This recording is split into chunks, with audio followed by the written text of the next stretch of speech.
Mas nauna po talaga ang church kaysa sa Biblia. Mga kapatid, ang ating Panginoong Jesus, which is the Word of God, ay ipinadala ng Ama dito sa lupa. Nangaral siya, nagturo, gumawa ng mga himala, at ipinahayag ang daan ng kaligtasan. Pumili siya ng 12 apostles para ipagpatuloy ang kanyang misyon. At ito nga ang simula ng simbahan na itinatag ni Jesus. Ang mga apostol ang unang mga miyembro at unang pinuno ng kanyang simbahan. Personal nilang narinig ang mga aral ni Jesus, nakita ang kanyang mga gawa, at nasaksihan ang kanyang kamatayan at muling pagkabuhay. Nang dumating ang panahon, isinulat nila at ng iba pang inspired writers ang mga pangyayari. Ang kanilang mga experience kasama si Jesus, ang kanyang mga salita, mga ilang himala, isinulat iyan ng church. Maliban na lang sa Old Testament kasi nakasulat naman na yun. Kaya mas nauna talaga ang church kasi sino ang susulat sa mga sinalita ni Jesus kung wala ang church? Lumipas ang mga maraming taon, approximately mga 300 plus years, ang mga sulat na ito ikinumpal ng church, pinagsama-sama ang lahat ng inspired books. Dito na nakumpleto ang Biblia, kaya mas nauna talaga ang church kaysa sa Biblia. Ngayon nakumpleto ng kasulatan, na-develop, nilagyan na nila ng mga chapters and verses at tinawag itong Biblia. Nangyari pa rin ito sa loob ng church dahil ang church lang naman ang may authority na gawin yan. Kaya may hawak-hawak po tayong Biblia ngayon dahil sa church. So sa palagay niyo po, anong church po ito ngayon? So yun, ating napakinggan at ating ituwid ang claim na naman ng isang Roman Catholic vlogger na si It's Joey. Ang claim niya, ang Roman Catholic Church daw ang lumikha o gumawa ng Biblia. Ayon sa kanyang mga naipahayag, ang ating titindigan, syempre, hindi ang Roman Catholic Church ang lumikha ng Biblia. Biblical at historical refutation. Karaniwang claim po yan ng Roman Catholic Apologetics. Sinasabi nila, nauna ang church bago ang Bible. Ang Catholic Church ang nag-compile ng Bible. Kung walang Roman Catholic Church, walang Biblia. Ngunit kapag sinuri ang Biblia, kasaysayan, canon, history, manuscripts, evidence, lumalabas na hindi Roman Catholic Church ang lumikha ng salita ng Diyos. Nauna ang salita ng Diyos kaysa sa Roman Catholic Church. John 1:1, in the beginning was the Word. Bago pa Vatican, Papa, Roman Catholic hierarchy, church councils, naroon na ang salita ng Diyos. Ang salita ng Diyos ay eternal, hindi nagsimula sa Roman Catholic institution. Pangalawa, ang Old Testament ay nasa mga Hudyo bago pa ang Roman Catholicism. Romans 3:2, unto them were committed the oracles of God. Ang Hebrew Scriptures, Old Testament, ay pinagkatiwala sa mga Hudyo, hindi sa Roman Catholic Church. Bago pa man ang Kristyanismo, may Genesis na, may Psalms na, may Isaiah na, may Daniel na. Kaya imposibleng sabihin Catholic Church ang pinagmula ng Bible. Ikalawa, ang Septuagint o LXX noong 3rd hanggang 2nd century BC, nais ni Ptolemy II Philadelphus ng Greek, translation ng Hebrew Scriptures. Kaya nagsali ng mga Hudyong tagapagsali ng Septuagint LXX. Ito ay translation lamang, hindi bagong revelation, hindi gawa ng Roman Catholic Church. Ikapat, ang New Testament ay nakumpleto sa 1st century. Ang mga apostol at apostolic associates ang sumulat ng New Testament humigit kumulang 45 AD to 96 AD. Kasama rito ang Matthew, John, Paul's Epistle, Acts, and Revelation. By around 96 AD, essentially complete na ang New Testament writings.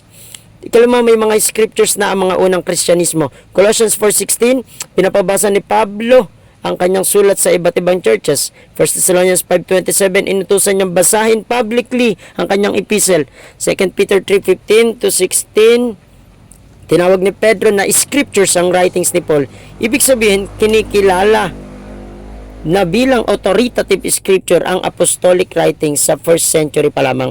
Kaya mali ang claim na walang New Testament ang mga unang Kristiyano. Ika-6, ang mga apostol at ang early Christians ang nagtipon ng mga writings. May Catholic apologists na nagsasabing Catholic Church ang nag-compile ng Bible. Ngunit maging si Ojam ay nagsasabing ang mga apostol mismo ang nagtipon, nag-compile ng New Testament writings. Kaya ang 1st century Christians ay mayroon ng apostolic scriptures. Ikapito, may mga listahan na ng New Testament bago pa si Damasus, bago pa si Pope Damasus I. May mga taong Melito of Sardis, Origen at Athanasius nagmuha na ng mga listahan ng canonical books. Athanasius Festal Letter 367 AD ay mayroon ng eksaktong 27 books ng New Testament. Kaya hindi si Damasus ang nag-imbento ng New Testament canon, minana lamang nila ang existing recognition ng mga aklat. At kanina tinanong niya, anong church kaya ang may hawak ng Biblia? Hindi Roman Catholic Church ang New Testament Church ayon sa Biblia. Sa Book of Acts, local churches, elders, pastors, evangelism, missionary work ang meron sa bagong tipang iglesia. Wala pang Pope, Rosary, Marian dogmas, Papal supremacy, Vatican system, indulgences.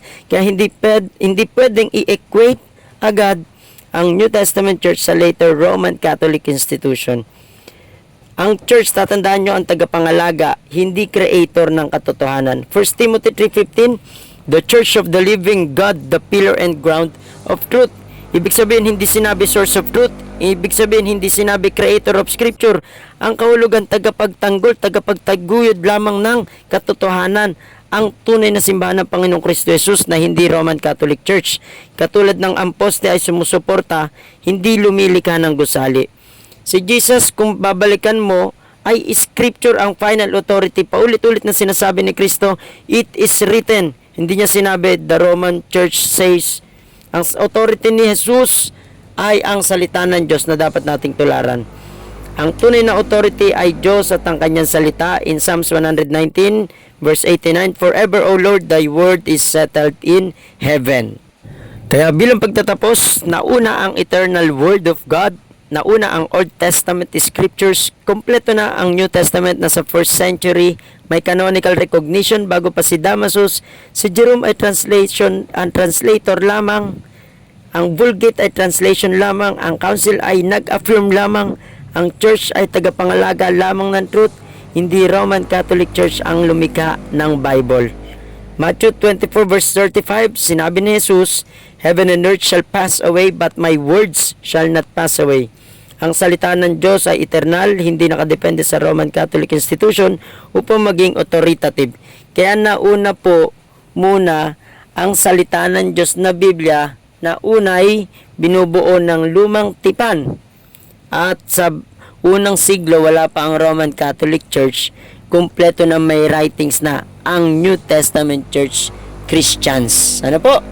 So, mali na naman ang claim ng Roman Catholic na si It's Joey. It's time to be free. Through the truth shall make you free.